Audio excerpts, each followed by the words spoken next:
You're listening to Inside the Locker Room with Wimp and Barry Sanderson on Tide 100.9 in Tuscaloosa. I'm James Spann on the ABC 3340 Weather Center on Tide 100.9. It's 66 degrees in Tuscaloosa.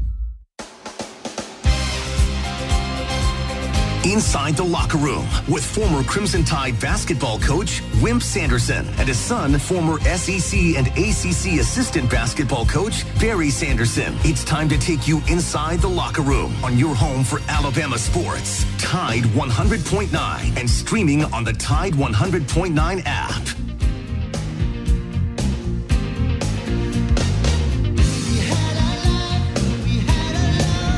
And good morning. Welcome into a really rainy Tuesday edition of Inside the Locker Room. It was pouring this morning on my way in. So if you got take the kiddos to school, get to work, give yourself an extra 5, maybe 10 minutes this morning, depending on how far you have to go. But we hadn't had rain like this in a while, and I assume that we need it, Chase. So, but anyway, it is pretty nasty out there. This morning. 205-342-9904 if you'd like to get in on the show with us this morning. Dad will join us a little bit into the show. He had a situation this morning he had to take care of, but he will be with us, just not right here at the start. But we want to thank Yellowwood, pressure-treated pine from Great Southern. They make this 7 o'clock hour possible. If you want to build the fence, the deck, the pergola, there is only one choice. You go to yellowwood.com to find a dealer closest to you. And always remember, Chase, if it doesn't have that yellow tag on it, then you certainly don't want it. Download that app, that Tide 100.9 app. I know we've had a ton of downloads on that. That's where a lot of people just listen to the show. So download the app, and you can take us with you anywhere you go. You also can send an app message to any of the shows throughout the show. I think must have been a lot going on yesterday. Sometimes you can send them directly to each show, but I was getting messages from other people's shows, so sometimes people mess that up. But anyway, we'll have a lot to say about still the playoff. I disagree with all the people, Gary, Martin, and those guys. I mean, everybody across the country said Alabama shouldn't be in. For some reason, this little area here, we're still trying to fight and find a way to put them in. I don't understand. You play the games and you got to win. And SMU, they did not lose a conference game, not one. And Alabama lost 2 conference games against pretty mediocre teams. So that right there is enough. Like every year when you play within your conference, when you make the conferences this big, you're going to have some schedules that aren't as tough. Texas schedule's not as tough. Indiana's played in that conference forever. They grow through that conference and only lose 1 game. Alabama goes to the SEC and loses 3. You're not going to put a 1-loss team behind a 3-loss team. Come on, people. And what SMU did there at the end, they did not lose a game. You can say, well, the ACC's weak. They are. It's not the toughest conference. But you can't reward a team that went to Oklahoma and laid an egg like that. And if that had been the only loss, yeah, you'd have got them in. How about last year, Chase? You talk about we're going to schedule. We're not scheduling stuff. You lost to Texas last year. They weren't even in the SEC, and you still made the playoff because after that you regrouped and did what you're supposed to do. So I don't think you need to mess with the schedule. I think they'll move the bar on that, and strength of schedule will factor in more. And so you're going to be standing there looking silly when you put 4 bad teams on your deal, and that cost you. You'll be mad then as well. So just let it play out a little bit. Stop whining. Get back to work. And quit blaming the committee. And let's put the blame right here in Tuscaloosa that we didn't do what we were supposed to do to get into the playoff. I'm sorry. I'm just blown away by people that really know football. And Gary and I had an argument yesterday about it. I don't understand. Not real, but I don't understand what he's talking about. Nobody's happy. He's like, everybody's happy. Nobody's happy, but we're just trying to be fair. Not happy. He calls it happy. All right, let's get – George has been holding, I think, for a while here from Macon. I think he had called in on Martin's show. Good morning, George. How are you? George is gone. All right, George. call back there. I don't know. This headphone just popped. There's somebody calling them. 205-342-9904. Heisman finalist, Gabriel Hunter, the running back from Boise State, and obviously Cam Ward. I look for Hunter probably to win it. I know the running back for Boise State had some crazy numbers there. A lot of people thinking maybe he should win it, but I think with Deion and with Hunter, you got to think about Hunter too. How much time does it require to get prepared to play both sides of the ball, Chase? You got to study film on both sides to get ready. So you got to spend a lot of time down there getting ready, and in the shape that he has to be in. He has to spend a lot of time doing that. So give that kid a lot of credit there. All right, let's get back to the Yellowwood Hotline. We'll bring Philip in. Good morning, Philip. Hey, Bear, that was quick. How you doing, man? Good. How are you? I'm doing good. Hey, I've got a slightly different feeling on the approach to the Michigan game, and I know I'm probably 1 out of 100 people that thinks this way, but I kind of hope that they do some experimenting in that game and start building for next year and not get so hung up in, I don't want to say beating Michigan, but I would like for them. I would like for them to look forward to the next year and try to get some playing time for some guys in positions that need it, especially quarterback. I think that was a mistake that we made, that Alabama made when they played Kansas State a couple of years ago when Bryce Young was a quarterback, and it ended up being a pretty meaningless game because Alabama didn't even move up in the polls after the win.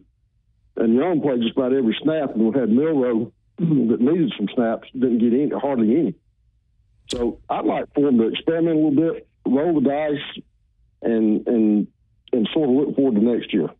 Yeah, you got. I heard some of the shows yesterday saying, "Well, this is a must-win game." I don't personally see it that way. I don't.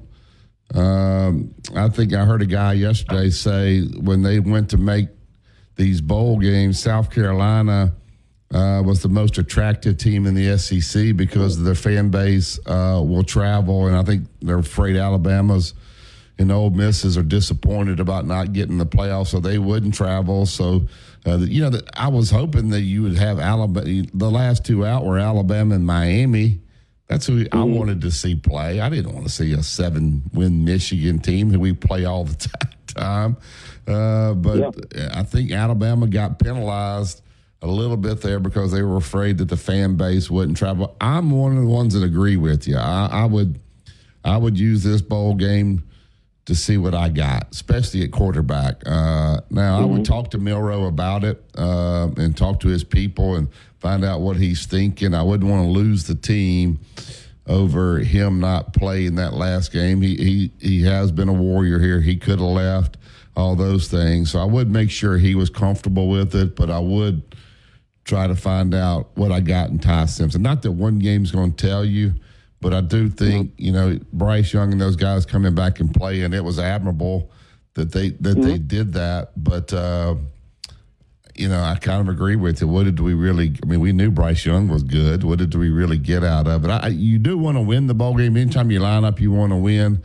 But I also see that I can see what you're saying, that there's some circumstances to where you got to find out, do we have first-string guys here, or do we need to go to the portal and build up some depth in certain positions and go look for a starter in certain places? I think the only way to do that is take this 3 weeks, get those guys ready to play, and then see what we may not have a choice. If we have so many guys in the portal, you may be playing a bunch of guys that hadn't played because people are getting out of here. Well, that's true now. We've had, there's 19 days left in the doggone portal, and I don't know what happens if they hit the point of no return here in about another 6 days and they've got 50 players gone. I don't even know how you send the team down there at that point, but I don't know what you're hearing on that, and I'd be interested to know what you are hearing on additional numbers. I really, as they come out, I know Wyatt and those guys do a good job. They follow Twitter constantly, and I get this Hayes Fawcett. I guess he does the graphics for these guys, so I think maybe they're in contact with him. And then once he puts it out, they start to report it. I think you'll have several more guys. They're all probably in meetings now about it, and that's one of the things that ran Coach Saban out of here, guys meeting, and not about what do I need to do to get better, what do I need to do to get on the field. It was how much can I pay you, and am I going to start? So I would imagine they've been having those conversations with guys all over the weekend, and so we'll see what happens with that. Sometimes they get in there and just test it and see, and you need to handle it properly so you don't burn the bridge here in case you do want to come back. There's some guys they probably don't want to save, and there's some guys they probably do. So that's kind of a tough deal to deal with, Philip. Yes, it is. Well, Barry, I don't know what your contacts are like with the recruit that's going to commit today. AJ, I think his last name is Debinstana. Yeah, he's supposed to do it on First Take. Is that right? Yeah, that's right. And do you know what time? Do you know what time? I've heard 10:30. Okay. But I don't know. I think he lives in Utah, so I'm not real sure if that's Utah time or our time. See if you can Google that, Chase. The number one player in the country will commit today. I think it's. I know it's down to 4: Alabama, BYU, North Carolina, and I want to say Kansas. But people are saying now a couple of the schools are out and Alabama's still in, and I keep hearing things around that he may choose Alabama. I think the style of play, the players that are coming back, the excitement around Nate Oates and his players, and he's putting guys in the league every year. Yes, he is. I wouldn't be. He does not lose much in recruiting. Their staff is amazing how they close. Does a great job. Barry, do any of your coaching contacts and your ranks? Do they have any people that have seen this kid play in person? I haven't talked to him. I've heard some people talk about he's equivalent to what LeBron was in high school. So we'll see. I'm sure he's a kid that'll be a one and done. Oh yeah, no doubt about it. So, but that's fine. I would take a one and done, wouldn't you? Oh yeah, I do too. That brings a lot of visual optics to your school and good vibes, and that's what Alabama needs right now. No doubt. Philip, we appreciate it. Thank you. Thank you. All right. SMU 8-0 in the league. Get to the championship. 8-0. I don't care what league you're in. If you go 8-0, everybody says, well, what would their record have been if they played Alabama's schedule? Probably 10-2. They probably would have beat Oklahoma. They probably would have beat Vanderbilt. They probably would have lost to Georgia and maybe Tennessee. So they probably would have been 10-2. I mean, I don't know what else to say to you. You got to do it on the field.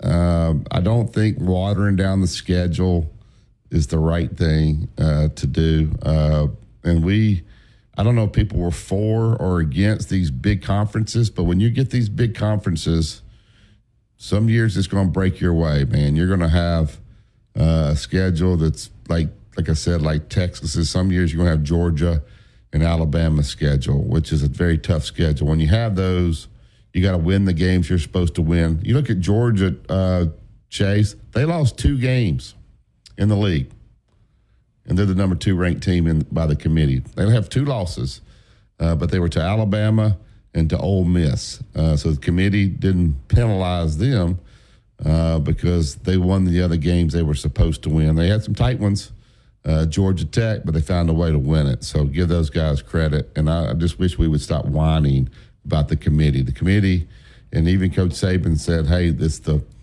got to look at strength of schedule more, but he thinks they got it right. Herb Street, they got it right. All those guys, they got it right. So why are we the only ones thinking that they got it wrong? It looks silly to me. 2 Minute Truck, they're at 1330 Martin Road East. That's where you go pick up your boxes, your packing supplies, whatever you need to make this a smooth move. Whether it's local, out of town, out of state, or you just need stuff moved around the house. These are your people. They'll take great care of you. 205-247-5050. 2 Minute Truck, movers who care. Here's what's trending on the Tuscaloosa thread. Good Tuesday morning. A UA Law School grad and former chief of staff for Alabama Republican Senator Tommy Tuberville is on the enemies list of Trump FBI Director nominee Kash Patel. Stephen Boyd, who also worked for Republican Jeff Sessions, has been identified by Patel as one of 60 supposed deep state members. The Alabama native also led DOJ's Office of Legislative Affairs. That's where he believes he incurred the wrath of Patel. Click TuscaloosaThread.com for more local news, sports, and weather. Don Hartley, Town Square Media, Tuscaloosa. Tide 100.9 traffic. Tuscaloosa traffic now from the Townsend Nissan Traffic Center. Well, good Tuesday morning to you. We do have some slow traffic now that we're into your primetime travels. McFarland on the eastbound lanes to Boone Boulevard. You will find brake lights pretty heavy in the area. Now, traveling on Lurleen Wallace, that's not bad at all. You're just tapping on the brakes lightly in both directions between 800-426-1886. 800-426-1886. That's 800-426-1886. Tide 100.9 Tuscaloosa weather. Mostly cloudy and very mild today with a few periods of rain, maybe a thunderstorm in spots, the high 70. Tonight, rain ending by midnight, then turning colder, the low 37. For tomorrow, partially sunny and breezy, the high at 48. I'm James Spann on the ABC 3340 Weather Center on Tide 100.9. It's 66 degrees in Tuscaloosa. Need to know what's going on with the Crimson Tide? Then subscribe to our YouTube channel for exclusive content on your home for Alabama sports. Tide 100.9 and streaming on the Tide 100.9 app. Downtown's getting busy, people everywhere. Stores. Welcome back to Inside the Locker Room. Pressure treated pine from Great Southern Wood. They make this 7 o'clock hour possible. If it doesn't have the yellow tag on it, you don't want it. Still waiting on Daddy. Still dealing with the situation there, but he should be joining us here before too long. All right, back to the Yellowwood Hotline. Good morning, Tom. How are you? I'm good, Barry. How are you this morning? I'm good. How are you? I'm great. Thanks for asking. Your opening monologue was very good, and I think very accurate as to why Alabama's not in the playoffs. And I don't get it. I have last week. Digger pointed out yesterday that I said Brand was going to win over, and I obviously was wrong. But the fact of the matter, when you look at it honestly, I just cannot, as a fan, I cannot get over the Oklahoma loss. I just can't do it. I can't either. It had me in the position of hate. I hated Alabama football team after that loss. I absolutely hated it. And because it was so stupid. If we go out there and they beat us and beat our A game, that's one thing. But to go out there and lose as a dumbass like we did because the wind was blowing, give me a freaking break. And I was so mad, and I'm still mad about it, really, if you want to know the truth. But I agree with your opening monologue. And Gary, I tried to call him yesterday, and he talked over me the whole time. I never could get my point out.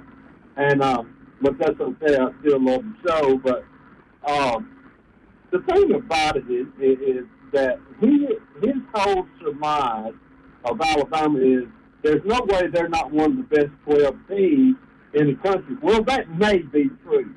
I don't think so, but it may be. But the fact of the matter is, all those records that you pointed out, especially with SMU, they didn't lose a conference game. We lost 3. Yeah, exactly.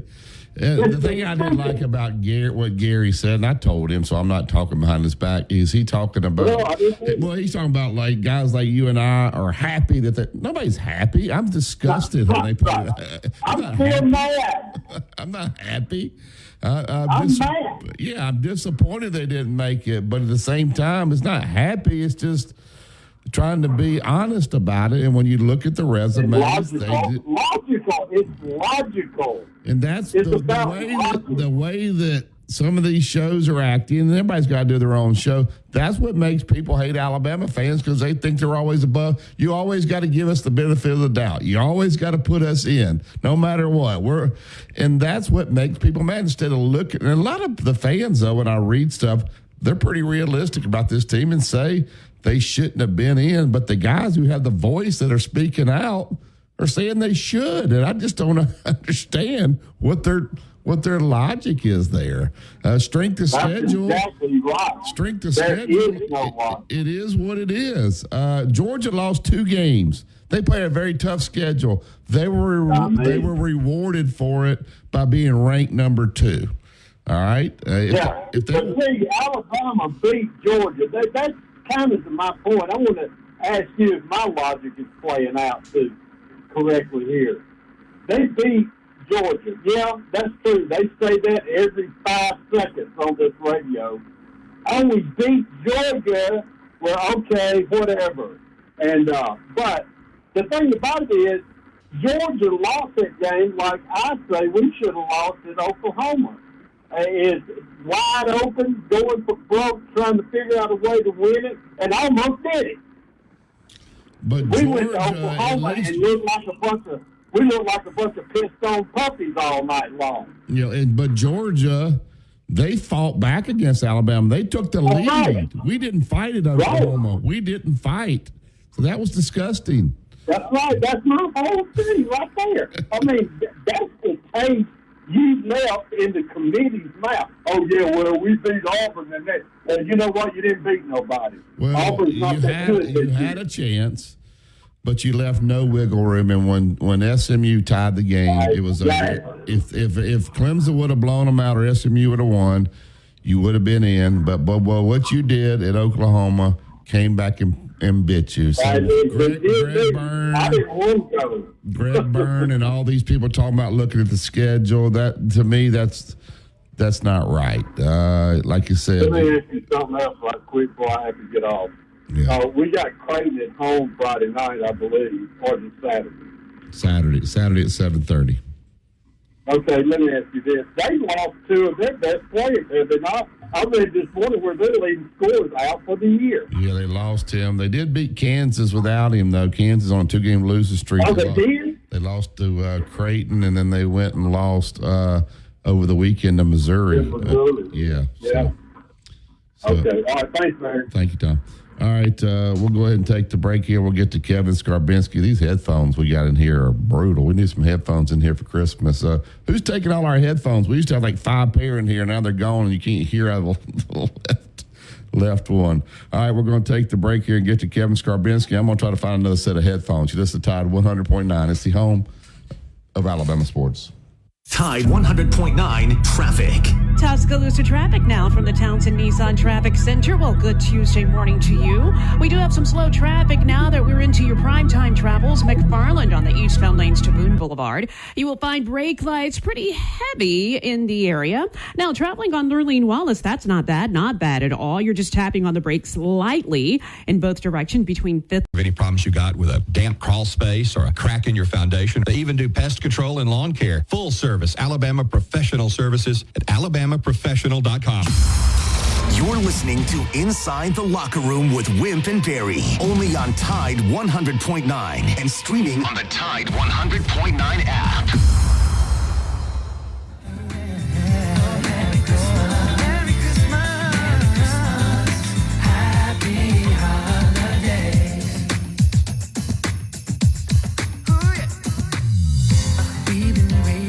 Pressure treated pipe from Great Southern. That makes this 7 o'clock hour possible. Do it for us each and every day. Go to yellowwood.com to find the dealer closest to you.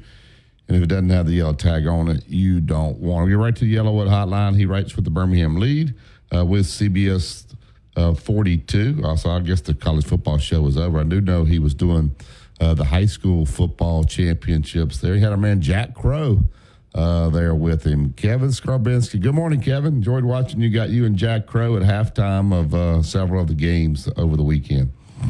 Well, thank you. Last week, not the weekend. Yes, yeah, Wednesday, Thursday, and Friday at the Super 7. That's so much fun to be a part of that with guys like Jack Crow and Bill Clark and DeJuan Walker, and so many other guests that we had.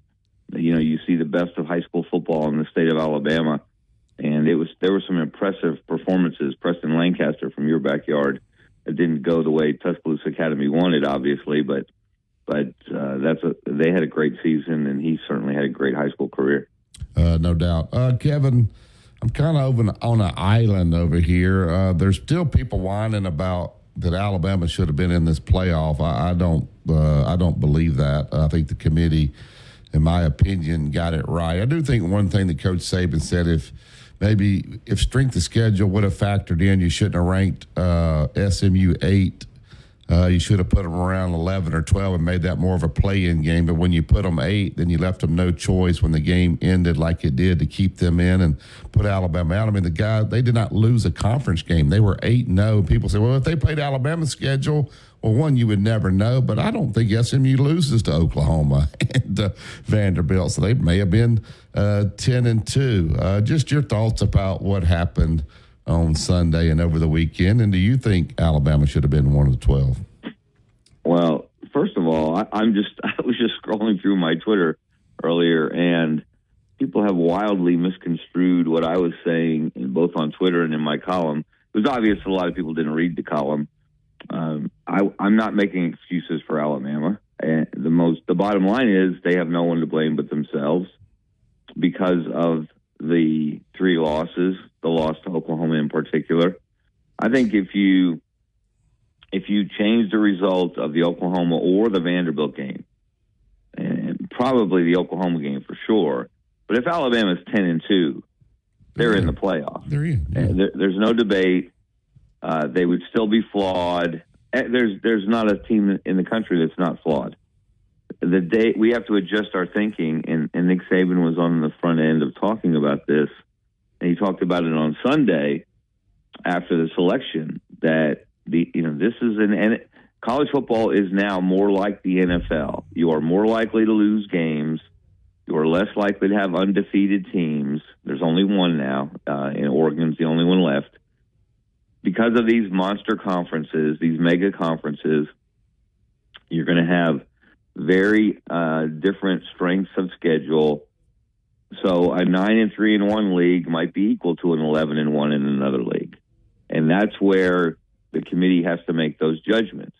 I do have issues with the committee, or a specific issue with the committee, in that they're not supposed to be like the AP poll, where once you put a team in, you're hesitant to move them very much up or down either way.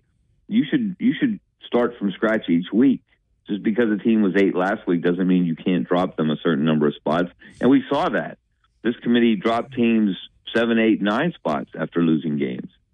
But so I thought they were very inconsistent, and their reasoning in dropping Miami below Alabama the week before on strength of schedule, on record against the top 25, they did not apply that same logic or that same criteria when they were deciding between Alabama and SMU. Because if you use that criteria, then SMU should have been below Alabama based on their own reasoning and the words of the committee chairman, Ward Manuel, the week before. So you can be upset about that, or you can argue about that. But the bottom line, Alabama's not in the playoff because, more than anything, Alabama lost on the next to last week of the regular season to a team that won only 2 SEC games by 21 points. That's the bottom line. Yeah.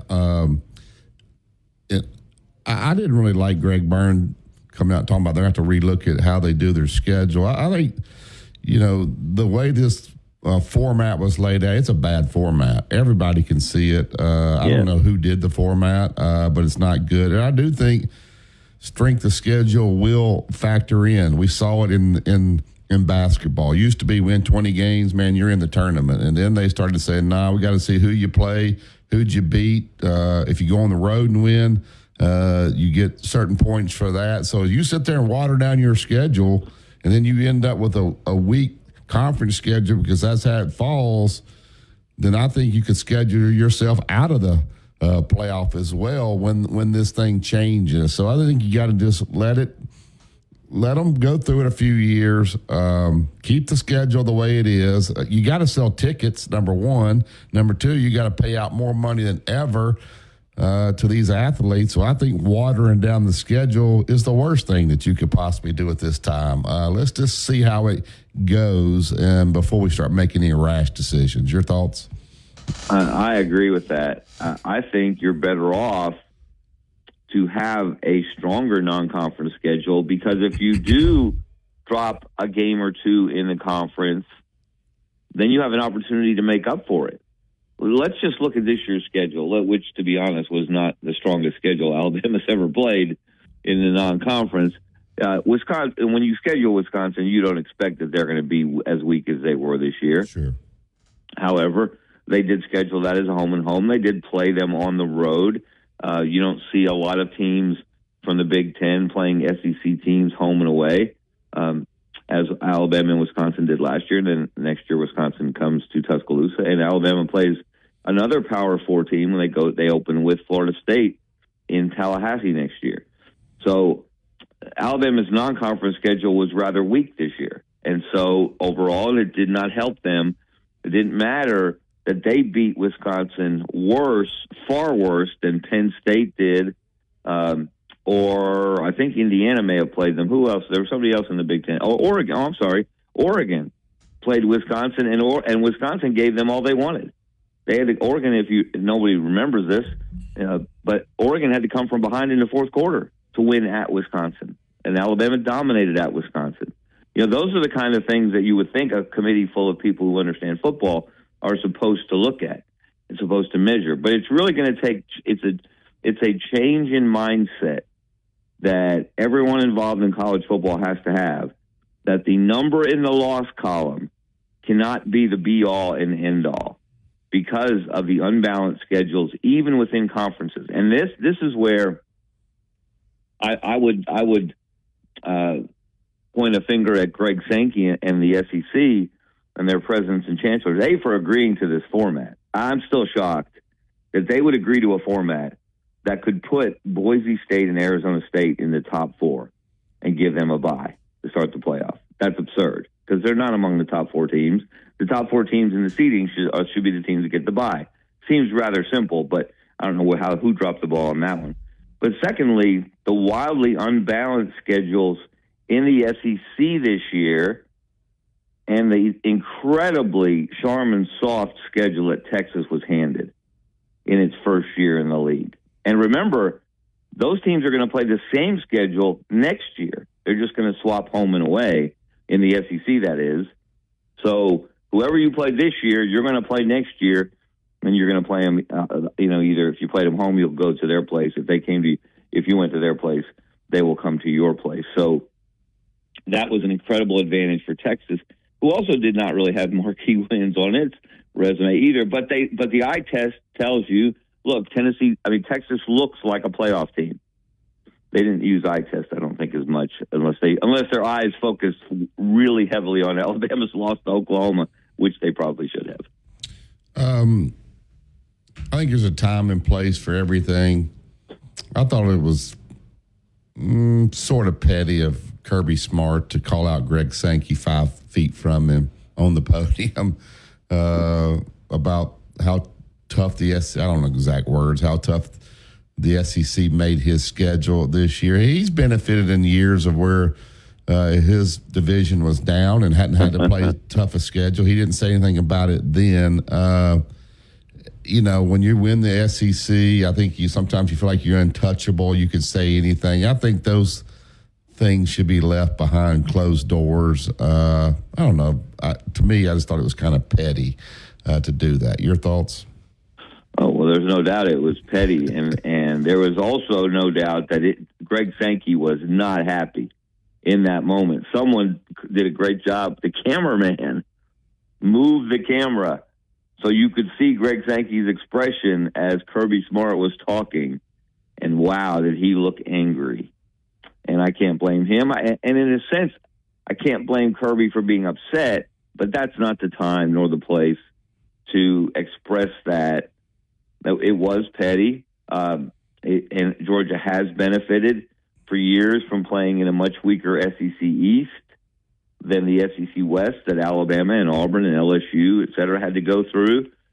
But he was right about this year. Now, he talked about what he said was they're going to get some rest because they're going to enjoy that week off in the bye in the playoff because Greg Sankey and his crew sent Georgia on the road all year long.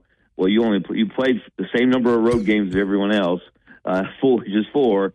Now, you played 3 of the tougher teams in the league on the road in Alabama, Ole Miss, and Texas, and lost 2 of those 3 games.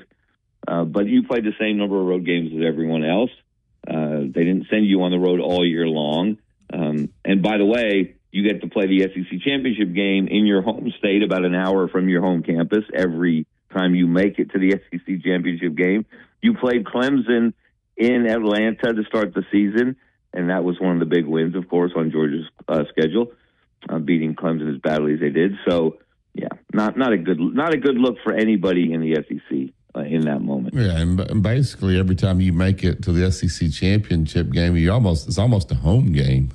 Yeah, you're in your backyard. Yeah, if you were been playing Texas and Dallas, that might be a little bit different. But you got to play Texas right there in Atlanta, so you remember all the howling when the first 2 SEC championship games were here in Birmingham at Legion Field, and Alabama was in both of them.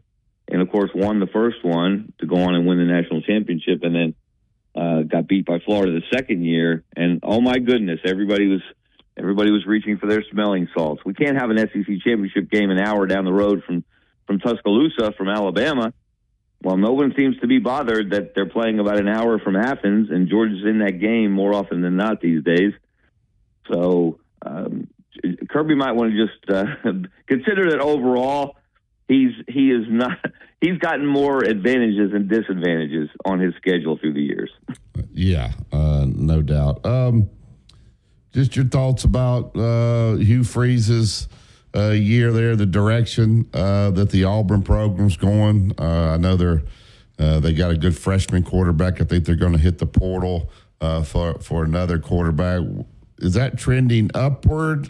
Do we know yet? Just your thoughts about where Auburn is.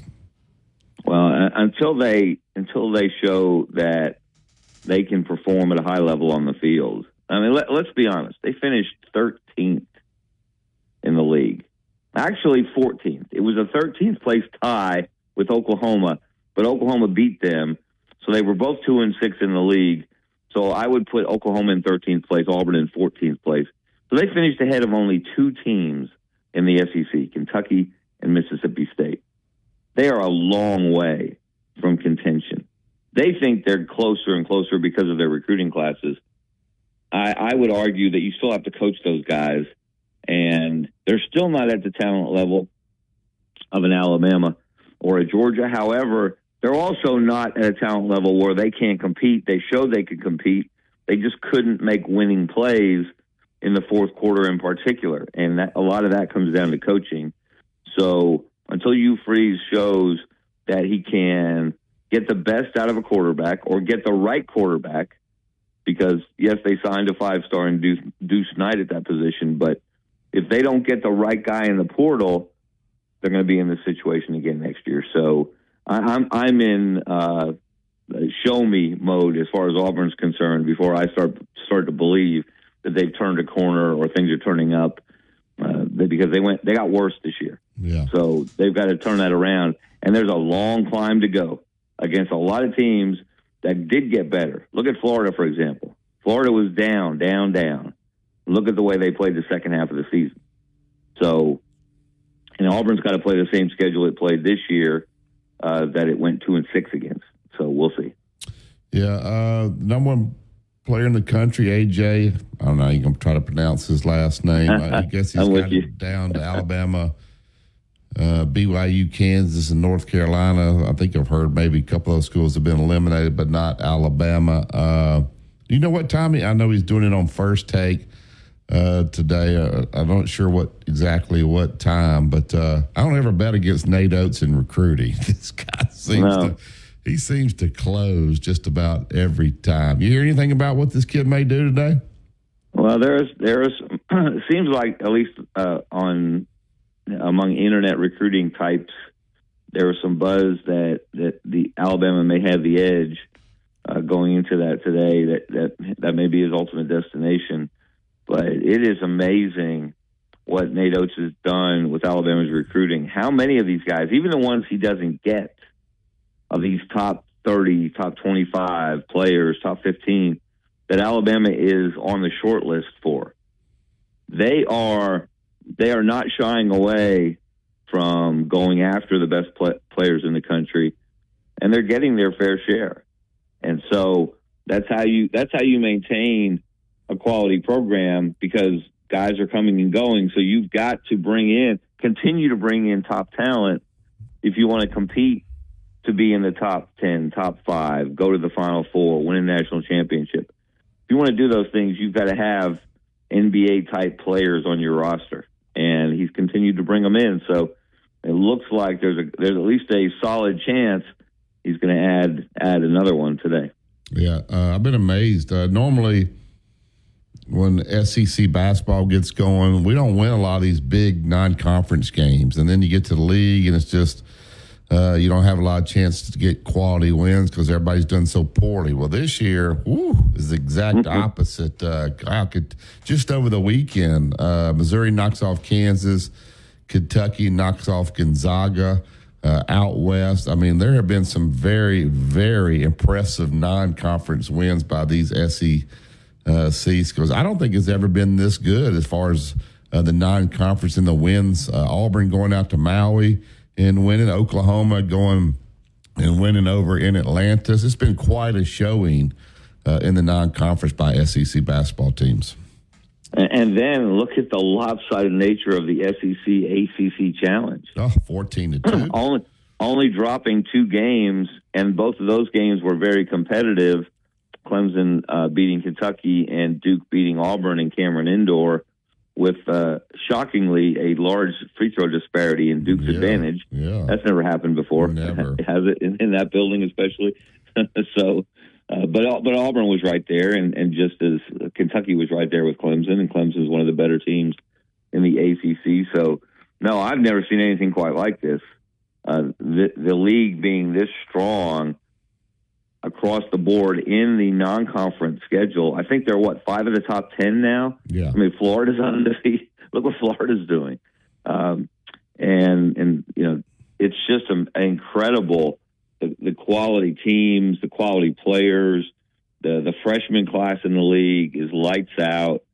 LeBaron Fallon, of course, is in that mix with some of the best freshmen in the league. So it's the league itself. This is where if you go through this league with 3 losses, it's hard. What's the champion going to have? 3 losses, 4 losses, 5? Can you go through this league without having at least 3 or 4 losses, as good as the competition is? And that's where basketball gets it and football doesn't. They understand that if you play in the SEC, it's not the same as playing in the Mountain West. It's not the same as playing in the ACC these days. ACC basketball has really dropped off, while SEC basketball has taken off. And it's fun to watch, and the league is going to be really fun to see. I mean, I thought I saw the other day there's only 4 undefeated teams left in the country, and 3 of them you got Florida, Tennessee, and Oklahoma are 3 of the undefeated teams. And the teams that made the coaching changes: Kentucky.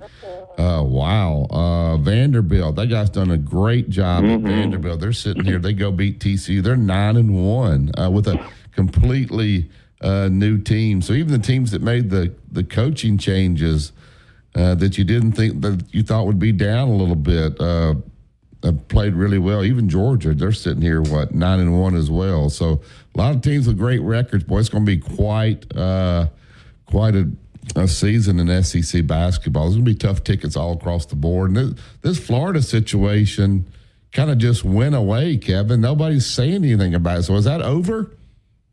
I don't know. I have not heard anything from my personal inside source family members in Gainesville, so I don't know. I don't know what's happening there. But again, Florida was seemed to be very confident very quickly once the process went public that Todd Golden had not done the things he was accused of doing. They certainly stood behind him by allowing him to continue to coach. And it did not shake the team one bit. They're off to one of their best starts ever. As you said, they're one of the few undefeated teams still in the league. They have a fantastic backcourt that's just playing at a very high level. And Todd Golden has shown he can recruit. He's shown he can coach. If he indeed is not guilty of those charges, I hope the people accusing him of that suffer some kind of consequences. Kevin, great stuff as always. Tell everybody where they can find you. Yes, best thing to do, follow me on Twitter /X at Kevin Skarbinski. Keep up with everything that I'm doing, my 2 columns a week in the lead. And yes, we have finished college football Saturday for the year on CBS 42, but had a fantastic time working with Scott Griffin and everybody at the station, everybody on the team. That was so much fun. We're hoping we can do it again next year. Hoping we can do some other things maybe starting in January. So keep up with that. And my Twitter should be interesting today because FSU Twitter has apparently turned on me, Barry. They saw that I said Alabama had the longest dynasty in modern college football, and they're coming back at me with, well, obviously you don't know who Bobby Bowden was. Bobby was a friend, obviously. And but I didn't know that Florida State finished in the top 5 14 straight years. But how many national championships did they win in those 14 years? I can tell you it was 2. Apparently, these people think that finishing in the top 5 makes you a dynasty when you've lost more national championship games than you won in that time. So I'm going to have some fun going back at FSU Twitter here in a little bit. Have fun with that, Kevin. Thanks, Barry. Have a great day.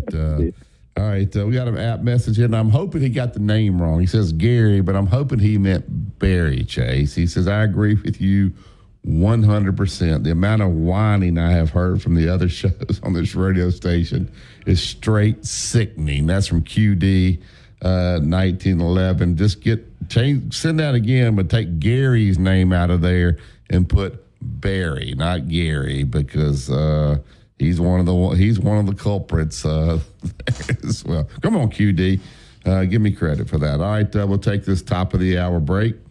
We'll get back and open up the phone lines, 205-342-9904. You're listening to Tide 100.9, 1230 AM WTBC. It's the home of Alabama sports. Coming up on The Game with Ryan Fowler. Coming up on the Tuesday edition of The Game, we're going to talk to Mike Detillier, WWL, the Big 870. We'll cover this transfer portal, and we're going to talk about what's next for the Alabama Crimson Tide, all starting at 2 p.m. here on The Game on Tide 100.9, 1230 WTBC, your home of Alabama Crimson Tide Sports.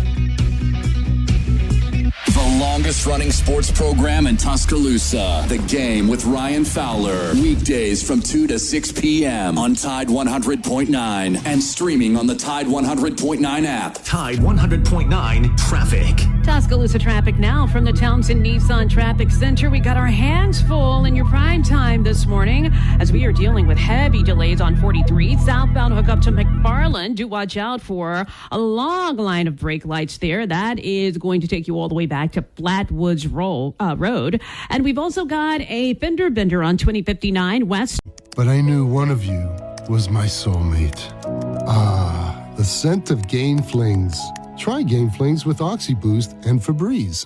Tide 100.9 Tuscaloosa weather. Mostly cloudy and very mild today with a few periods of rain, maybe a thunderstorm in spots, the high 70. Tonight, rain ending by midnight, then turning colder, the low 37. For tomorrow, partially sunny and breezy, the high at 48. I'm James Spann on the ABC 3340 Weather Center on Tide 100.9. It's 66 degrees in Tuscaloosa. WTBC Tuscaloosa and W265CG Tuscaloosa, a Town Square media station. Tide 100.9 and streaming on the Tide 100.9 app. From the Fox Sports Studios in Los Angeles, Here's Steve DeSager. The Bengals pulled out a victory at Dallas Monday night, 27-20. Each team now 5-8. With under 2 minutes left in a tie game, Dallas muffed a blocked punt, giving Cincinnati a first down after its recovery. And this was right after a 4th and 27. Jamar Chase with the game-winning touchdown reception with about a minute to go. His second TD of the night. Chase had 14 catches for 177 yards. Saints quarterback Derek Carr could be out for the season, according to NFL media, with a broken left hand. Raiders quarterback Aiden O'Connell's knee injury is a bone bruise. Sunday, he was carted off with his leg in an air cast. And Panthers rookie running back Jonathan Brooks did tear his ACL again. He'd hurt it just over a year ago in college. The 4 finalists for the free insurance benefits check and see your eligibility for coverage in minutes at trylifemd.com. That's TRYLIFEMD.com. Inside the Locker Room with former Crimson Tide basketball coach Wimp Sanderson and his son, former SEC and ACC assistant basketball coach Barry Sanderson. It's time to take you inside the locker room on your home for Alabama sports. Tide 100.9 and streaming on the Tide 100.9 app.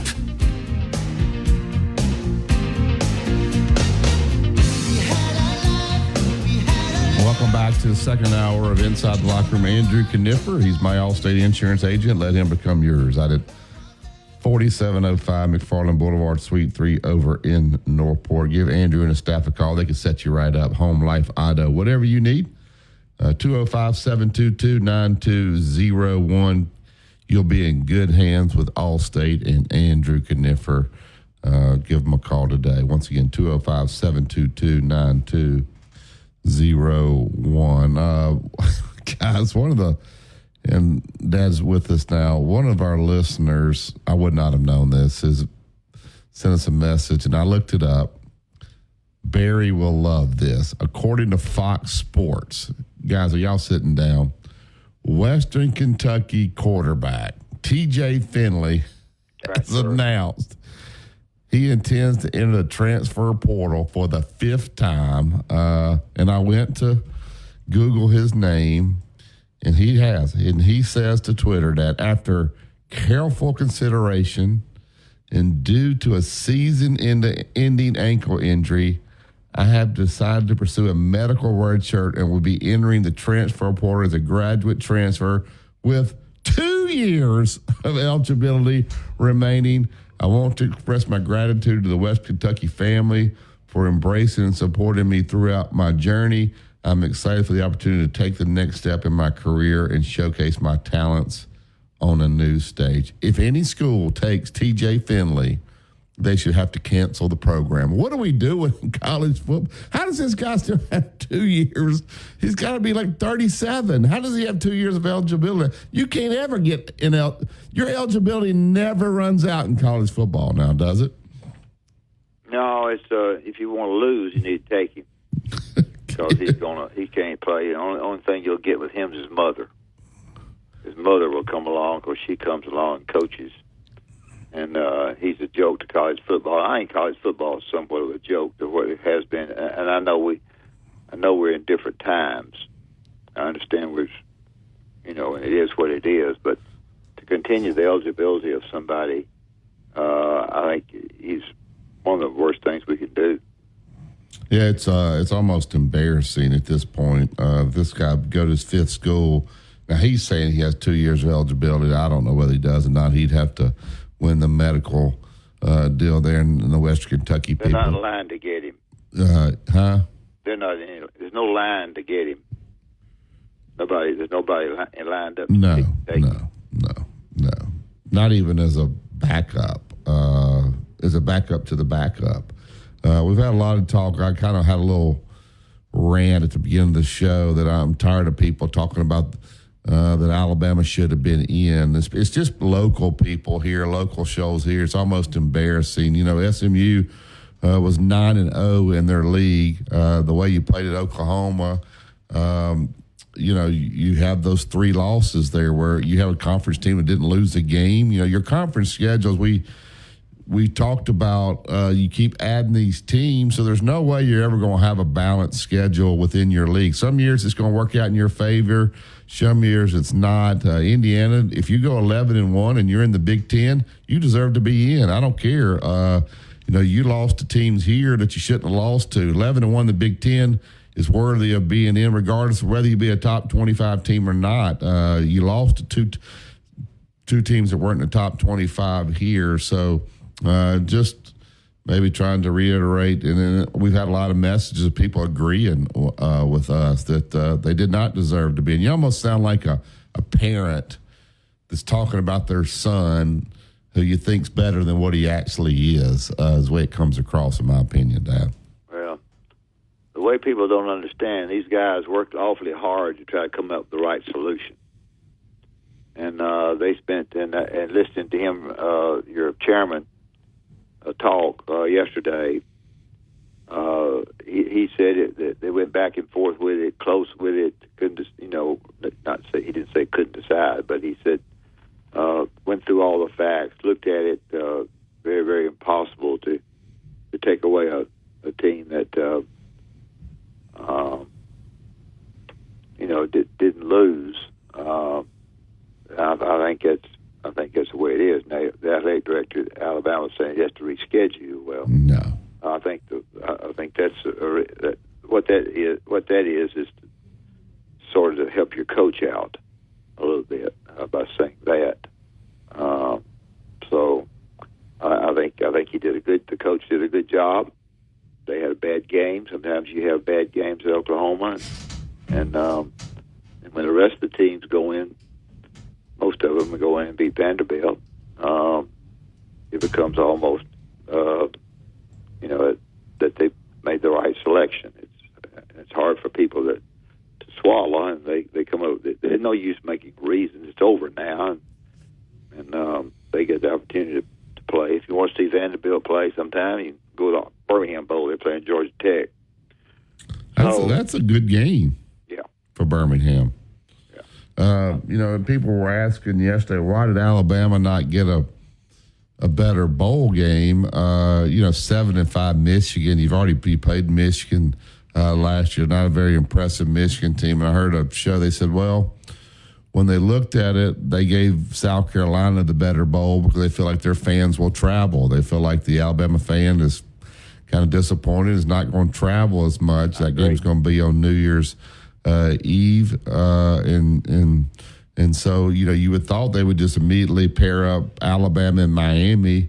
That would be an intriguing game, but I think they looked at it and one of the weird games. You got Colorado playing BYU. That's two teams in the same conference, and they're playing in a bowl game there. But I thought maybe Ole Miss Colorado or Alabama Colorado or Alabama Miami would be a much better, more attractive lineup, but I think they're afraid the Alabama fans not going to travel this year. Yeah, I think and that may be true. That's the reason I asked on the show the other day. Somebody's on our show. You feel like what kind of crowd they're going to have at that game, and I got no answer. I think what happens to you is at the end of the season, although you didn't get in 12, the South Carolina fans are excited, and they're excited because they beat Clemson. All it takes is that excitement right there, and they had a good year, and they were a team that people looked down their nose at, but they were better than people thought. So therefore, they're right. They'll have a good attendance at that game. They'll be excited about being there. Alabama probably, if you had to guess, is disappointed though not being in the 12, having played Michigan again. Probably not. So I think the committee, when they're looking at money, and by the way, they are looking at money for these bowls. I think you made the right choice there. If Greg Byrne, Alabama's supposed to open up next year at Florida State as part of a home and home. They got Wisconsin returning the game to Bryant-Denny. Now, I would say if Alabama called Florida State and said, let's put this off and see what this committee's going to do, Florida State would probably be like, yeah, we'll move it. Now, it's hard to do these schedules and get gains, but I can't. And then they got Louisiana Monroe and they got Eastern Illinois. So I would think if you're Alabama, man, you got a Florida State team that's kind of down. You got Louisiana Monroe. You got Wisconsin here in Eastern Illinois. I wouldn't touch that schedule. Would you? I'd leave it the way it was. I'd leave it alone completely, and I think it's the best way to handle it. That's what you have. People don't understand the difficulty in handling a schedule. You've got to go through a lot of hoops to do that. The athletic directors at both schools, the money, where they're going to play, what time they're going to play, where they are with their program versus their opponent. Scheduling is something that is passed over by our listeners. They don't think about it much, and you just schedule this team or that team. When I was with Coach Bryant, they would schedule games sometimes 10 years in advance. It wasn't the scheduling deal it was. He had 10 teams in the league. Back then, Georgia Tech was in the league. So it was quite different. So I think people don't realize it's not an easy job to schedule. You do need a marquee game, a Notre Dame or somebody like that. If you can get one year to keep your season ticket list coming in, season ticket holders to come in if for no other reason for that particular game. On the years that you don't have Auburn at home, on the years that you have Auburn at home, your season tickets will sell out a bit quicker. Yeah, I also think it's unfair for the Alabama fan to get mad at Greg McElroy. I think his job is to call it how he sees it. The fact that he went to Alabama should not have any. I mean, he loves Alabama. Obviously, he lives in Birmingham, but he's got to look at it and be honest about what he sees. He can't favor Alabama based on what his comments and all that. And people getting mad that he didn't. That he basically said SMU should have been in this playoff. He just called it how he sees it. I have more respect for that than a guy that would get up there and try to slant it one way just because he went to school there. You can't do that when you're in his profession. Well, I'm on this show at 9:00 every Thursday, and he's not a smart aleck. He studies the game. He's opinionated. He studies the game, and he tries to say the reasons that he selects or doesn't select a team. That's the way he's always been. And of course, when you don't go overboard for the team that everybody is listening to that they think you should, everybody gets mad. But I think he's a intelligent football guy, and I think he tries to look at it in an intelligent way. You must be a pretty good announcer when they're willing to put you on your team's game to announce. They put him on some Alabama games, and generally speaking, you don't do that. You put somebody else on the games, and you never hear a whole lot of criticism about him overdoing Alabama when he is on the broadcast. And it takes some gonads for the guys who assign the listeners, the announcers to certain games. When you assign one that had played at Alabama, had been a quarterback, that's a plus for him. Yeah, they had him doing the Clemson game, and then they flew him to Bristol to be on for the college football show.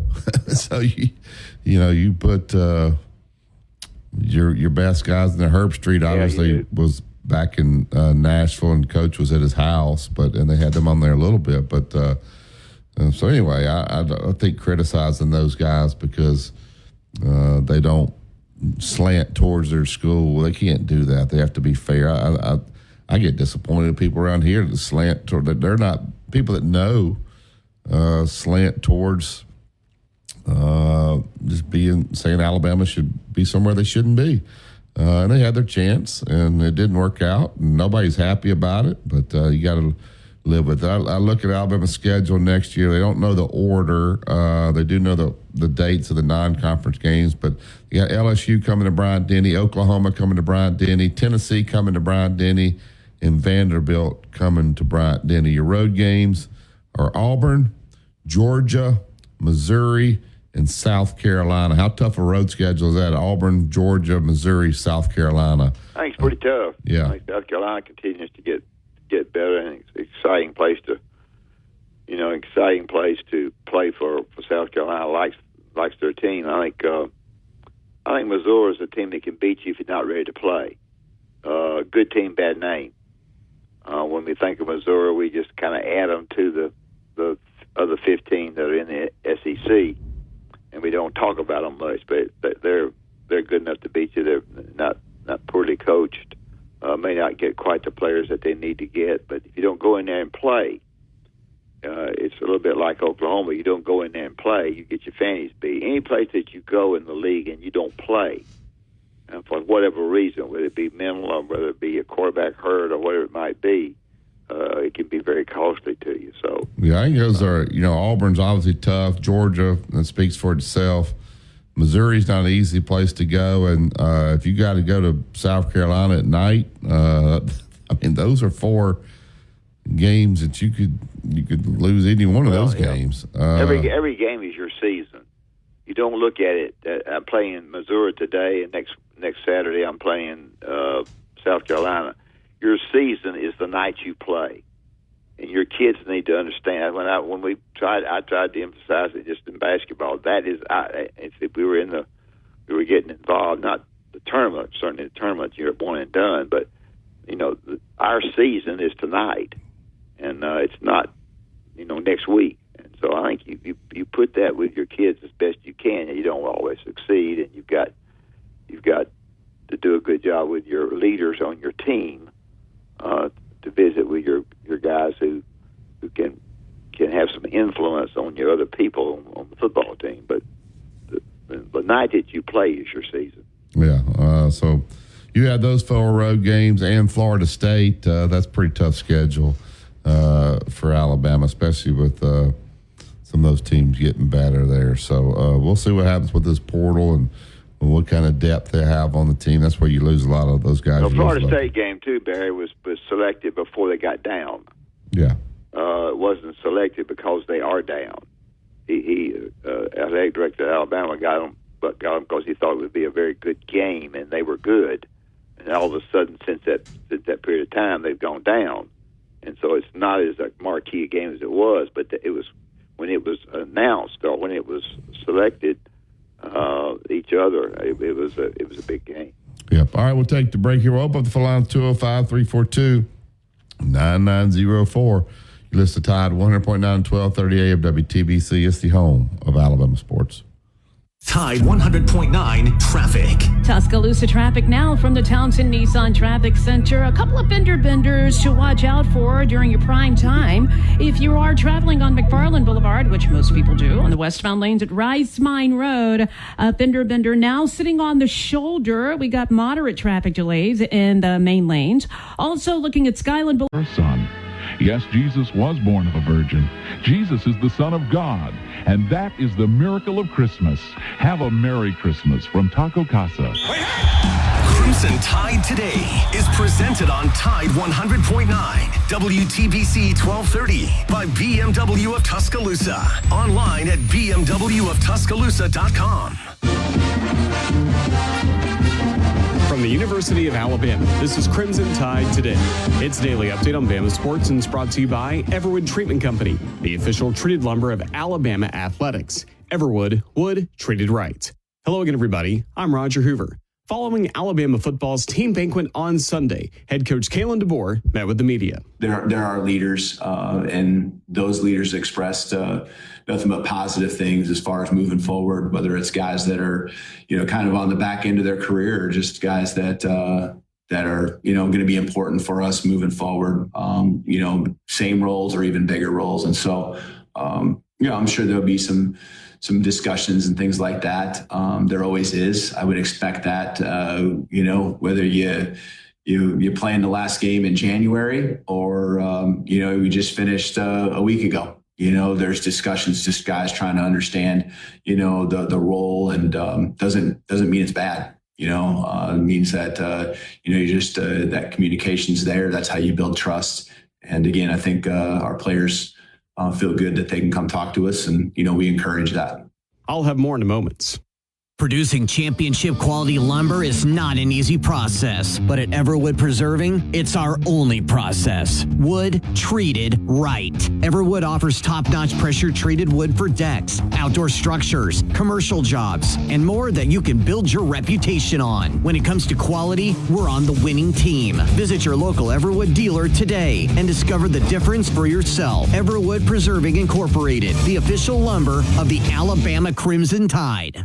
If you missed last night's edition of Hey Coach and the Nate Oates Show presented by Alpha Insurance, catch it on demand on the Alabama Insider podcast. Crimson Tide Today is brought to you by Everwood. Crimson Tide Today is a production of the Crimson Tide Sports Network from Learfield.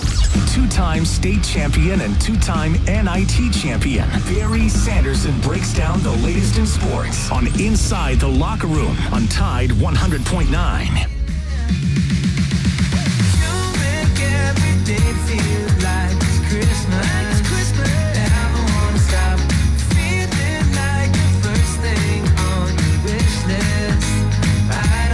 Welcome back to Inside Locker Room. Number one player in the country, AJ. How do you pronounce that? Chase Dibonest. I can't even come close. Anyway, he used to be a prolific prep, which is where Aiden, Cheryl, and Reed are from. He's at Utah Prep. Now, he's from Massachusetts, 6'9", jumbo wing with a 7-foot wingspan, the clear-cut number one player in the country. My sources tell me he's going to choose today, Dad, between Alabama and North Carolina. And Alabama's had North Carolina's number on the court and in recruiting here lately. So here's a kid that's probably a one and done there, but he will announce this morning at 9:30 on ESPN where he's going to go. It'll be a huge pickup. They seem to close a lot in recruiting there. So it originally was down to BYU, Kansas, North Carolina, and Alabama, but I'm hearing now it's down to Alabama and North Carolina. I think he did visit Kansas State as well, but will be a huge pickup for Nate Oates and staff if they pick this kid up at 9:30 this morning. Yeah, it must be. I know very little about the recruiting part of it now, like I used to, but he's as good as they say he is. He'll be a big plus. Yeah, so, obviously you're going to take a one-and-done player. I mean, Brandon Miller worked out. You'd like for guys to come in and stay and build some continuity, but there are certain guys, that are going to come in. I saw where the kid from Baker that's here now is projected to be a first-round pick right now in the mock drafts that are there. So, and so you'll lose some of these guys that you have. And I'm talking about LeBaron Filan that's projected to be a number one pick. So you just try to recruit as good as you can, and if those guys leave after 1 year, then you just got to replace them. But you can't worry about that in recruiting. You just got to get the best players you can get and then work it out later, right? That's right. You got to take what you can get, and hopefully they'll stay longer than 1 year. But if they don't, you have a good team, and you just come in and work them and try to get them better and try to get them to help you get other players. So I think shooting the three as much as Alabama does is a big plus for Alabama. Yeah. They're very good offensively. I asked Kevin this. I don't know if I asked you this yesterday. When Kirby Smart was on that podium and he basically said we can get some rest, that Greg Sankey in the SEC gave us such a tough skate. He called him out right there on the podium. It said Greg Sankey looked really, really mad. I thought that was not appropriate, to be quite honest with you. Greg Sankey's done a ton for the SEC. Those schedules come and go as far as how tough they are. He's had the privilege of being in the Eastern Division where it hadn't been so tough. You think Greg Sankey gave him a call yesterday and said, "Hey, let's don't do that"? I would think if I were Greg Sankey, I'd have to have a conversation with Kirby Smart about how he handled it. If he wants to talk about it on the phone or behind closed doors, that's one thing. But at that time, I thought it was very inappropriate. Probably. I don't think he ever says anything that makes you real mad, though, Kirby. I think he says it in a little bit of the same tone. He's learned a little bit of that from Nick. When you listen to Coach talk about Alabama not getting in, he's very, very careful with his words. Now, I guess you're saying to me that he wasn't careful with his words around the commissioner. So I guess it was an inappropriate time to make that remark. I do think, though, that for the coaches that are stopped at halftime or talk to him after games, that he is one of the better as far as I'm concerned.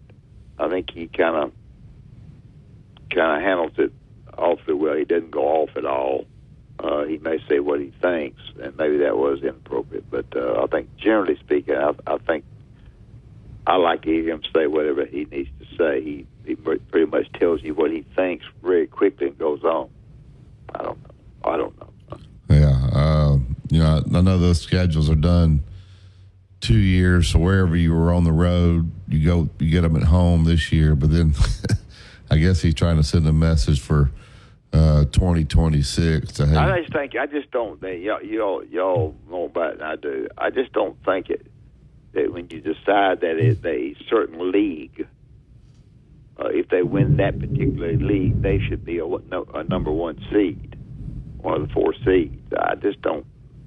Looks to me like that Boise State's in there, and their league is not in the same league as ACC, the Big 12, and those others. That's what bothers me a little bit. Yeah, well, I think they made a bad deal there, but I think they had to include those teams to get those teams in on the deal. You know, people say, well, the SEC and Big Ten just ought to go do their own thing. Nobody wants to see that. No. You want to see everybody in the country in it. You're not interested in winning something without all the teams in it. And I think you got to let some of these different teams in it. And a team like Arizona State, who was picked to finish last, they can get in it. That kind of makes it neat because you never know what can happen from year to year.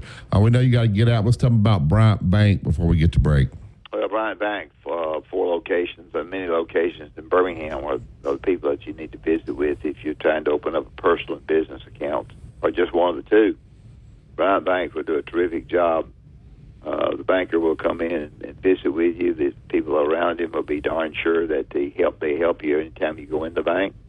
I go in there a great deal for different things, different problems I have, and they're always very, very nice to help me. So go by Bryant Bank, tell them you heard about the feelings that I have about them and Barry has about them, and give Bryant Bank a try, and I think you'll be well pleased.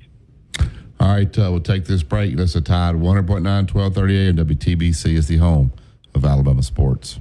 Tide 100.9 traffic. Tuscaloosa traffic now from the Townsend Nissan Traffic Center. A couple of fender benders to watch out for during your prime time. If you are traveling on McFarland Boulevard, which most people do, on the westbound lanes at Rice Mine Road, a fender bender now sitting on the shoulder. We got moderate traffic delays in the main lanes. Also looking at Skyland Boulevard northbound before McFarland Boulevard. Watch out for that. An accident in the right turn lane. With your Tuscaloosa traffic now, I'm Tammy Thomas.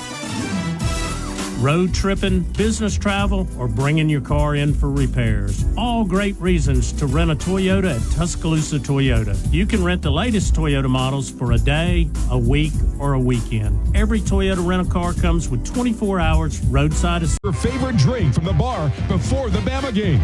They also have lots of TVs to watch the Bama game at Grandstand in Temerson Square downtown. Tide 100.9 Tuscaloosa weather. Mostly cloudy and very mild today with a few periods of rain, maybe a thunderstorm in spots, the high 70. Tonight, rain ending by midnight, then turning colder, the low 37.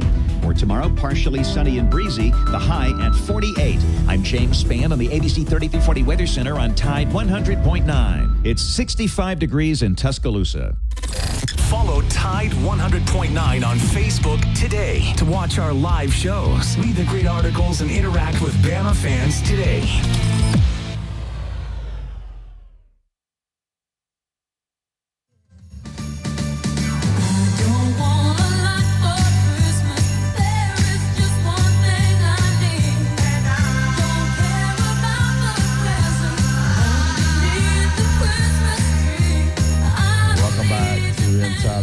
Surely.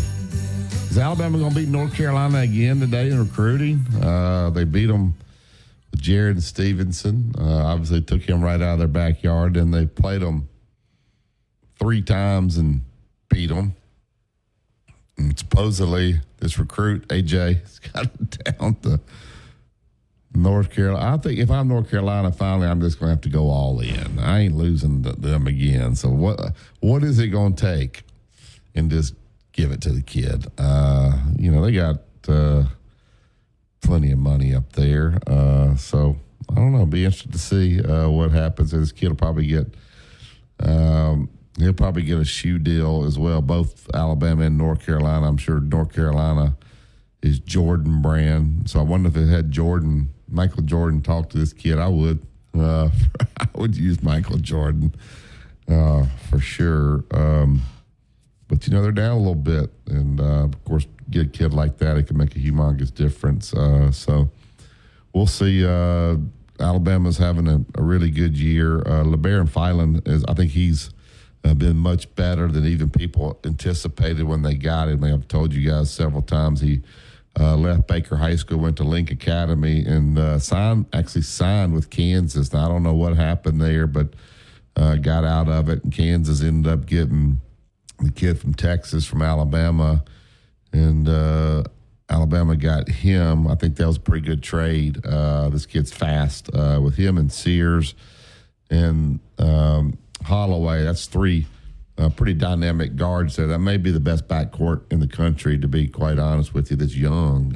You got a sophomore, a freshman, and then obviously a fifth-year senior there with Mark Sears, with Reitzel going down. I thought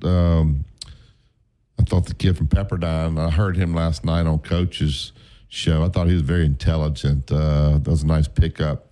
And we'll see about Chris Youngblood. Will he be able to make it back? Diabate is he's one of the guys that likes to do all the dirty work. So you got a guy like that there. Cliff Amari, not a big scorer, but is a pretty good around the rim. You can throw lobs to him when guys help. He can go up and catch them and dunk those back. Stevenson's finally starting to come on and play better.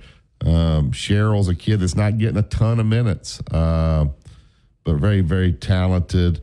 Darren Reed, one of the better freshmen in the SEC. Pretty versatile, can make threes. Nice body for a freshman. They're 6'9", 220.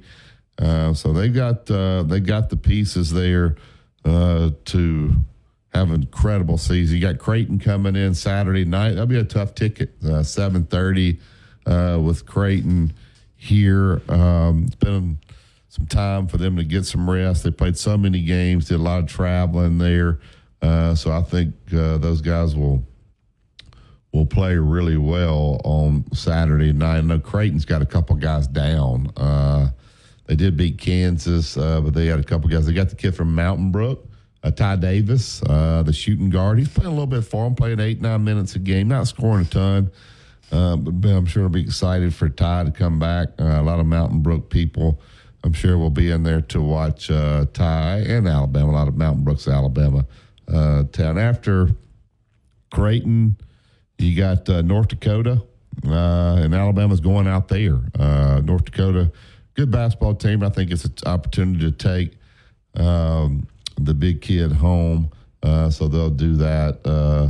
But North Dakota normally is pretty good team, and to go out to North Dakota will be kind of interesting. All right, let's get to the Yellowwood Hotline. We'll get Joe in. Good morning, Joe. Morning. Oh man, I loved it when Kirby lit Stanky up. I enjoyed that. Yeah, I did. Look, Stanky's the problem. Was it appropriate? Well, but wait a minute, Kirby's benefited from being in the Eastern Division all these years. I've led the choir on that on y'all's show for years, and you know that. Yeah. But anyway, how did Stanky ever? I mean, where did he agree to all these buys and all this stuff? It's ridiculous. It's ridiculous. But look, I'll say this for Stanky. He did not want Texas to be the next Texas A&M. And he knew Oklahoma was not going to be that good. So he made sure Texas had a schedule that they could keep the Texas brand. Because Texas ain't been that great. You know that, and I know that. Mm-mm. You know, they got the name. and he wanted to keep as much brand there as he could for the money. I can give you a perfect example. Alabama's volleyball team sold out Foster for the first time in history, and they played Texas. Texas was ranked 14th, but I watched a lot of that game, and Texas filled up a whole section of Foster. You know, that's just an example of the money. You know where I'm coming from. Yeah. Exactly. Was that game yesterday? When did you say they played? No, it's a volleyball game about 2 weeks ago. Yeah. First time they'd ever sold out Foster for a volleyball game, about at 4,000 people, and it was against Texas. And Texas has the name and all that, but you know, what makes me mad about SMU, Barry, has anybody called y'all about this? Their bracket. Not only did they put them in, they tried their best to make sure they didn't get blown out. You agree? Well, Look at that bracket. But Penn State that's and not Boise State. That's not their fault. No, but the committee did. It's what I'm saying. Yeah, but I'm saying the way they have when you put Arizona State and Boise State and they get biased because of the system that you have, then I mean, it's just kind of the way it falls. I mean, if I'm Oregon, I'm really mad. I'm sitting there. I got to play probably Ohio State in the second round, and Arizona State's going to get Clemson or Texas. That don't even seem. And then you got Boise sitting there getting the SMU Penn State after you just whip Penn State. So the whole who did this format? Like who put it together? Who did it? And Stanky agreed to it. So it's in his lap. Well, I think they had to get all those signatures to get it done. I think they just gave up at the end, just took it. But now that we've seen it, they did a terrible job of putting this thing together. Terrible. There's nobody in the bottom bracket but Georgia and Notre Dame. That's it. The bottom two brackets are awful. Yeah. They're awful, Bear. They're not worth watching. Georgia to me is just okay, right? They're not great. They're okay. They're struggling, man. They are struggling. They're not the Georgia of old. No. But, hey, if Beck hadn't have got hurt, I don't think they'd have won that game. I don't think they'd have won it. I really don't. No, he had surgery. I can imagine a surgery you could have on your elbow that would allow you to play in 3 weeks. Can you? No, it definitely wasn't Tommy John, was it? No. When you talk about elbows, I mean, I know from Jack's elbow, I mean, it was just a stress fracture, and they had to have 2 screws in. He was down for about 5 months with that, just waiting and getting all that stuff done. So the elbow is nothing to play with when a guy throws. So I don't know. I don't see. Hey, what's up with Griffin? He didn't play Sunday, and I didn't see him on the bench at Kansas. He played. He played Sunday? Yeah. I didn't see him in the box score. I'm looking it up. Sure? Yeah, I'm double checking. I watched I watched the game. Well, I only saw some of the second half, and I could have swore I didn't see him in the box score. No, he played, and do you have it? I'm pulling it up here. Let's see here. Yeah, here it is. Missouri. Send me minutes he played. Ryland Griffin. He played 13 minutes in the game. Came off the bench. He didn't play like the game before. I don't think he played maybe in the Creighton game, but he did play in the Missouri game. So what's the deal? I don't know. I don't know if he's hurt or what. I'm sure. I guess he had some kind of minor injury, but he did play. I did see him play, and the box score says he played 13 minutes. So how about how good the SEC is right now? Oh man, 14-2 against the ACC. But then over the weekend, you got Vanderbilt beats TCU in Fort Worth. TCU at TCU. Yeah. Well, it was in Dickies Arena. You got Gonzaga losing to Kentucky. Missouri knocks off Kansas. Some really nice wins. 3 undefeated teams in the country. I think there's only 4 total. 3 of them, Oklahoma, Florida, and Tennessee are in the SEC. So this should be some season. Answer this for me. Barry, where's Vandy's coach from? Give me some background on him. He came from James Madison. You know, he was at James Madison last year. Went to Wilmington. I think he may have been at Georgia Southern at one time as well. So, but he was at James Madison last year when they won 30-something games there. A whole new roster. Everybody. That's right. He's got a brand new roster, just like Kentucky. He's sitting here 9-1. You took the words right out of my mouth. Did he bring his team from James Madison? I don't know. I need to study their roster because I've watched him play a couple times. He does a good job with them. So, but anyway. But you took it right out of my mouth. Everybody left for Stackhouse. Yeah. And this guy is just, he's played a pretty good schedule. How much better is Kentucky without John Calipari? Oh, man. You know that's killing him. It's got to be. Oh, man. It's just, but you've watched him. He's only playing 7 guys. Sometimes he'll play another guy. But those kids are having fun, man. The only team I think in the SEC that's played a real weak schedule is LSU. You agree with that? Yeah, they just lost one of their starters towards ACL, average 11 points a game. Yeah, so they couldn't afford to lose anybody. So everybody has beat somebody that I didn't think they would beat. And I'm going to tell you, the last place everybody in the SEC is going to want to have to go is Starkville, Mississippi. Ooh, did you see what they did to Pittsburgh? Oh, man. And then Pittsburgh turned around and beat a good team like the next game. So Pittsburgh was ranked 18. They'll guard you. There ain't no easy buckets against those guys. So it's a fist fight when you go over there, man. Yeah, so that's all it is. No doubt. They are physical. He's doing a great job over there. Yeah. So Hey, what about your boy Dabo? He survived. He's making everybody look bad. But he don't want to get in the SEC yet. He stay right where he is. It's perfect for him. You saw what happened in recruiting. What happened? Finished 4th in the ACC. Finished 4th in the ACC. And the first time in his career, he didn't make the top 25 recruiting. Now, that didn't affect the other 25 teams. But if he don't get in the portal, he is in trouble. We'll see. Thank you, Joe. Thank you. All right, Tuscaloosa Toyota. Go to TuscaloosaToyota.com. Look at all the new inventory, the pre-owned inventory. Schedule service, rent a Toyota. It's a great time to get out to Tuscaloosa Toyota. They'll make you a great deal. Get a great Christmas gift for somebody. Put a bow on that big old.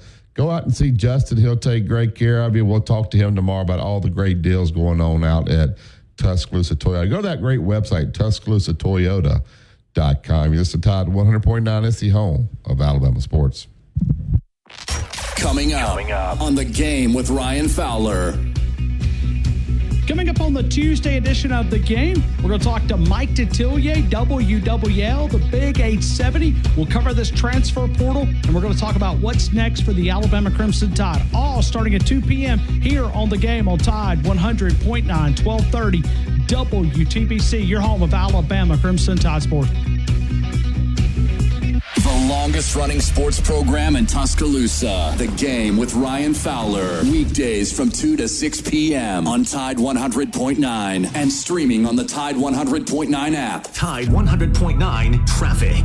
Tuscaloosa traffic now from the Townsend Nissan Traffic Center. We've got some heavy rain in the area right now, and we are dealing with some delays on 359 southbound at 2059. Watch out for that crash on the left shoulder. 2059 eastbound at Skyland Boulevard. You've also got an accident on that. Or Town Square Media Tuscaloosa radio websites. Fill out the Advertise Here form. Put the power of Town Square Media to work for your business. Tide 100.9 Tuscaloosa weather. Mostly cloudy and very mild today with a few periods of rain, maybe a thunderstorm in spots, the high 70. Tonight, rain ending by midnight, then turning colder, the low 37. For tomorrow, partially sunny and breezy, the high at 48. I'm James Spann on the ABC 3340 Weather Center on Tide 100.9. It's 65 degrees in Tuscaloosa. Mr. SEC Tournament Wimp Sanderson gives you his excellent analysis every weekday on Inside the Locker Room, right here on Tide 100.9. Oh, yeah.